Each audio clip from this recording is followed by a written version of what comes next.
তিনি একজন দৃষ্টি প্রতিবন্ধী মানুষ, অর্থাৎ দুই চোখ দিয়ে তিনি কিছুই দেখতে পান না, কিন্তু প্রথম দেখায় বোঝার উপায় নেই যে তিনি অন্ধ। তার কাজের গতি, আত্মবিশ্বাস, কথাবার্তা ও ব্যবহারে মনে হয় তিনি যেন সম্পূর্ণ সুস্থ মানুষ, বরং সাধারণ মানুষের চেয়েও তিনি পারদর্শী। ছোটবেলা পান্তি ফেলে যে আমার চোখের দৃষ্টিশক্তি আড়াই গেছে, সে সময় 2-2.5 বছর বয়স। চোখে না দেখলেও হৃদয়ের চোখ দিয়ে যেন তিনি দেখতে পান সবকিছু। অন্ধত্ব যেন তাকে একটুও দমিয়ে রাখতে পারেনি। তিনি অনায়াসে বিশাল বিশাল নারিকেল গাছে উঠে ডাব পাড়তে পারেন, তাও আবার হাতে করে। আবার সেই ডাব নিজেই কাটেনও। শুধু তাই নয়, মাঠে গিয়ে নিজের জমিতেই মেশিন চালিয়ে ধান স্প্রে করেন। আমরা দেখে যে কাজগুলো না করতে পারি, উনি না দেখে তার থেকে আমাদের থেকে অভিজ্ঞতা বেশি। টিউবওয়েল নিজে একা খুলবে, আবার উনি খুলে ওইগুলো নিজেই অনেক সুন্দর করে ঠিক করে দিতে পারে। এই তাল গাছ জোড়ায় তো মনে করেন ভালো চোখ যাদের আছে তারাও এগুলো পারে না। আমাদের বাড়ির সামনে বড় একটা গাছ আছে, ওই গাছটা ওনারা দিয়েই কাটাইছে। ওই গাছের ডালগুলো অনেক সুন্দরভাবে কেটে দিয়েছে, যা ভালো মানুষ আসলে করতে পারে না। ওই গাছের নিচে আছে কারেন্টের তার আছে, তার ভিতর দিয়ে উনি গাছটা কেটে দিয়েছে অনেক সুন্দরভাবে। আমাদের দুই চোখ অন্ধ হয়েও তিনি এমন দক্ষতার সাথে কাজ করেন যে সুস্থ মানুষও অবাক হয়ে যান। তার মূল পেশা হলো মানুষের বাড়িতে বাড়িতে গিয়ে টিউবওয়েল ঠিক করে দেওয়া। এলাকার কারো টিউবওয়েল নষ্ট হলে ফোন চলে যায় তার কাছেই, আর তিনি দৌড়ে চলে যান ঠিক করতে। আমি বাড়িতে বেরোয় 1 কিলোমিটার মতন চলতে পারি। কেউ যদি গ্রামের একটা ছেলে কল খোলে, সে গ্যারেজস্থ লোক, সে নিজে সিস্টারের পরে সে ব্যর্থ হয়ে আমার কাছে চলে আসে। তিনি কখনো একটি কাজে সীমাবদ্ধ নন, কারণ জীবনের প্রয়োজনে তিনি নানা বিষয়ে দক্ষতা অর্জন করেছেন। যখন যেটা প্রয়োজন সেটাতেই ছুটে যান তিনি। মানুষের বাড়িতে গিয়ে গাছের ডাব পেড়ে দেওয়া, নারিকেল গাছ ঝোড়ানো, স্যালো মেশিন ঠিক করা, গাছ কাটা, এসবই তার কাজের পরিধির মধ্যে। কিন্তু যেই বিষয়টি সবাইকে অবাক করে তা হলো একজন অন্ধ মানুষ হয়ে কিভাবে তিনি এত অসম্ভব কাজকে সম্ভব করেছেন। এখনো কাজ করি, কৃষিতে কাজ করি। যেমন মনে করেন যে ওই গাছ জোড়াই, গাছের বিভিন্ন রকমের কাজ, টিউবওয়েল নষ্ট হয়ে গেলে তা নিরামত করা, ঝুড়ি বানানো, তারপরে মাছ মুরগির খোপ বানানো, এগুলো করি। অনেকেই বিশ্বাসই করতে পারেন না, কিন্তু হ্যাঁ, মানুষ চাইলে সবই সম্ভব। আর সেই প্রমাণের নামই আবুল বাশার। আমরা অনেকবার ইয়ারকি ফাজলিমি করেও অনেক সময় সামনে দিয়ে দাঁড়াই, তো দেখি যে আস্তে আস্তে আমাদের গার সাথেই লাগে যায়। আবার দেখা যাচ্ছে অনেক সময় চোখ বাঁধেও তাকে আমরা দেখছি, তো সে ওই স্বাভাবিক যেভাবে চলে ঠিক ওইভাবে। তো অনেকেরই তো অবিশ্বাস হয় যে শালা অন্ধ মানুষ এভাবে চলা সম্ভব না। তো আমাদের অনেকবারই প্রমাণ করা হয়েছে না, সে আসলেই প্রকৃত অন্ধ। তবে অন্ধ হয়েও যে কাজগুলো করে, একজন চোখে দেখে তার থেকেও সুন্দরভাবে পরিষ্কারভাবে কাজগুলো করে আসে। তিনি একজন সৎ, ধার্মিক ও উদার মনের মানুষ। জীবিকার জন্য বহু কিছু আয়ত্ত করে নিয়েছেন। একজন অন্ধ মানুষ হয়েও তিনি কখনো কারোর কাছে হাত পাতেননি, বরং কঠোর পরিশ্রমের মাধ্যমে নিজের জীবন জীবিকা নির্বাহ করেছেন। ভিক্ষা করা খারাপ জিনিস, ও ভালো জিনিস না। পারতাম, আমার কাছে ওই জিনিসটা যে কেন আমার খুব ভালো লাগে না যে আমি একজন মানুষ আর আমি একজন মানুষ, আমি তার কাছে কেন ভিক্ষা চাইতে যাব? এই হলো আমার একটা মনের দূরদর্শী। তিনি বুঝে গিয়েছিলেন যদি বাঁচতে হয় তবে কিছু করতে হবে।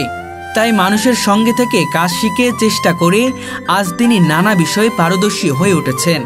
মানুষের কাছে যারা কাজ বাজ পাইতো তাদের সাথে সাথে করার দিয়ে গাছ কাটা, ওই কল নিরামত করা, তারপরে ওই জাইলে মাঝিদের সাথে মাছ ধরা, তারপরে ওই কি বিভিন্ন পেশার লোকজনের সাথে তারা আমার সাথে নেই, তবে আমি কাজ শিখেছি তাদের সাথে।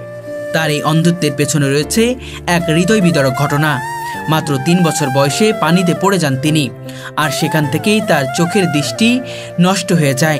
তখন অনেকে ভেবেছিল আব্দুল বাশারের জীবন হয়তো এখানেই থেমে যাবে, কিন্তু তিনি সবাইকে ভুল প্রমাণ করেছেন। তিনি দেখিয়ে দিয়েছেন 2 চোখ না থাকলেও জীবনের গতি থেমে যায় না, বরং পরিশ্রম, সাহস আর ইচ্ছাশক্তি থাকলে অন্ধত্ব পরাজিত হয়। মানুষ কত যে অত সহিদা না, কি রেখাবি, চাইয়ে চিনতে ছাড়া তো আর খাওয়ার মতন পথ নেই। সেইটার হলো কথাম কি যে আমি চাইয়ে চিনতে খাবো না, আমিও চা চিন্তার ভিতর নেই। তা আমি এই বড় বড় কাজ বাজ নিয়ে এরপর চলো সময় ব্যয় করে এই সমস্ত কাজ বাজ করি। তিনি অনায়াসে বিশাল বিশাল নারিকেল গাছে উঠে ডাব পাড়েন, নিজের হাতে কাটেন, মানুষের গাছের ডাল সেটেন, এমনকি স্যালো মেশিন মেরামত করেন।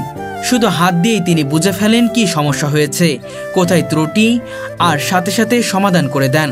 ডাল গাছে উঠেই কিভাবে কি আরে বুঝিনি পাত করে কাটে কাটে মানে জমা মানে ঠেক রেখে যায় ই কাটতেছে, কিন্তু আমরা সহি দেব আমরা ওরম পাইনি। আবার দেখি যে নাইকেল গাছে উঠে নাইকেল জুড়িয়ে চলে আসতেছে, আপনি নিচে মো আমার কাছে চাচা টু নিচে মো নামো, তো নিচে মো নামে, ওনার ও অভিজ্ঞতাও আছে।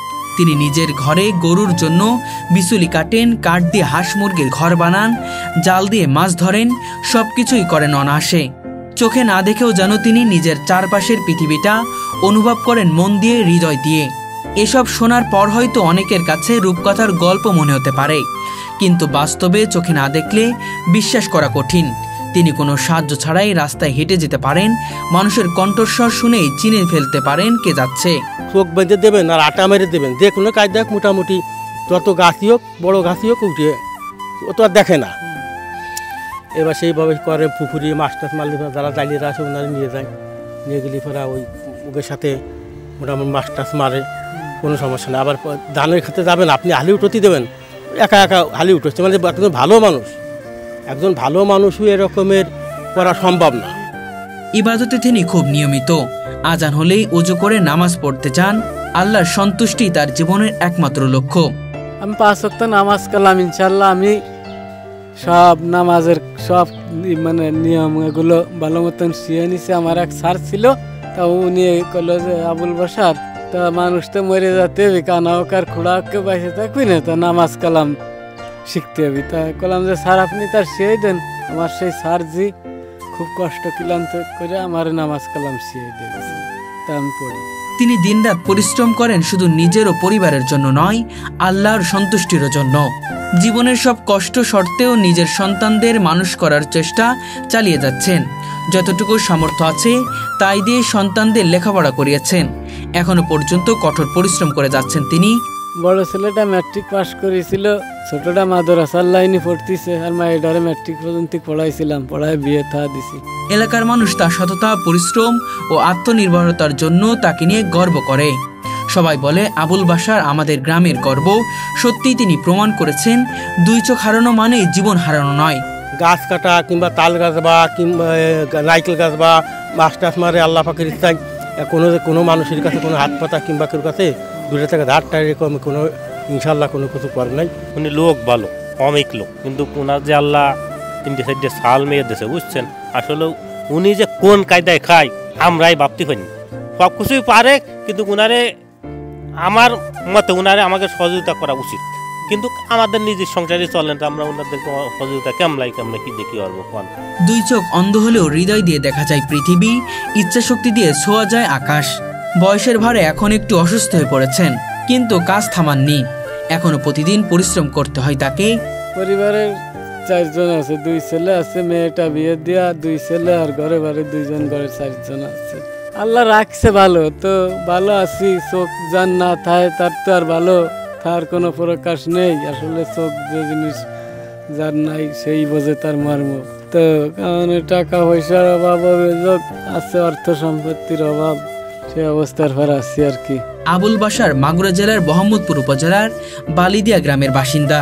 আবুল বাশারের মতো একজন আত্মনির্ভর মানুষ আমাদের সমাজের গর্ব, আমাদের সমাজের অহংকার।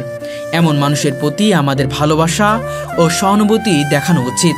হয়তো শেষ বয়সে যদি আমরা একটু পাশে দাঁড়াই, তবে তিনি জীবনের বাকি পথটুকু শান্তিতে, গর্বে কাটাতে পারবেন।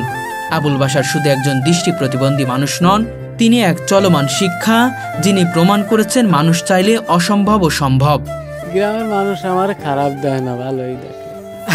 গর্ব করে যে চাইয়ে যে খাবি সে খায় না, যে একজন সুস্থ মানুষ সেই চাইয়ে খায়।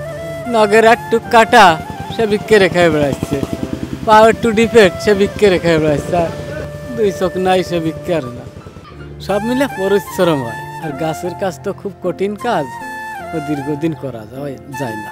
আর আমি বেশি দিন পারবো না, আমার দিনের দিন আমার শরীরের অবস্থা ভালো হচ্ছে না। চলাচল করতে মনে করেন যে কষ্ট হয়, কারণ অর্থ সম্পত্তি নাই, লোক সংখ্যা বেশ ভালোই ছিল সংসারে, তাকে নিয়ে চলতে গেলে তো খরচ বরচ আছে, দিয়ে তো কষ্টই হয়। বাড়ি ঘর কিছু করতে পারি না, যে একটা কাঁচা ডুয়া একখান ঘর, জীর্ণ শীর্ণ আকারে, বেশি ভালোও না, ওর ভিতর কোনো রামের শুয়ে বসবাস করি আর কি। আদৌ পরিবার চলাতে পারি নে, তারপরেও মানে না চলে শিকার, ওই জন্যই তো খারাপ লাগে। কারণ আপনি যদি আপনারও যে ছেলে ফেলে হবি তো ইনশাল্লাহ, তার একটা জিনিস চাইলো, একটা শখের জিনিস চাইলো, না দিতে পারলে আপনার নিজের কাছে নিজের ব্যর্থতা মনে হবে না, ওই কষ্ট। কারণ আল্লাহ তাল্লাহ তাদের ভিতরে এই গুণাগুণ রাখি নেই, তারা গাছে উঠতে পারবে না, তারা একজনের কল খুলতে পারবি না, তারা একজনের ওই মোটর কায়দা করতে পারবি না। তা আমি তো এ সমস্ত করলাম, তারা পারবি না এ সমস্ত। তা তাদের যদি সদৃষ্টিতে কোনো দাতা টাতা চায়, তাদের যদি কোনো ব্যবসা ট্যাবসা বা কোনো একটা কর্মস্থলের ব্যবস্থা করে দেয়, তাতে আমার খুব সুখ শান্তি হবে ইনশাল্লাহ। আমি যদি মরেও যাই তাতেও শান্তি পাবো যে আমার সালমে একটা কর্মের পথ ধরাই দেখছে একটা লোক। 2004 সালে পড়ে গেছিলাম গাছের, তার কি ডাইগো ভাঙ্গে তলায় পড়ে গেছিলাম, তা পড়ে যাওয়ার কারণে পিঠির দুইটি আড় ফেটে গেছে এই জায়গা। তারপরেও আমি সেই গাছেই আছি। সে সময় আমাদের অবস্থাপাতি ভালো ছিল না, তার কারণে ভালো চিকিৎসা হয় নাই। হ্যাঁ, সব মিলে দেশবাসীর কাছে দোয়া চাই, তারা তাদের জন্য আমি দোয়া করি ইনশাল্লাহ, আর তারা আমার জন্য দোয়া করুক। আমি সেটা চাই, সবাই দেশের মানুষ সুন্দরভাবে বসবাস করতে চাই।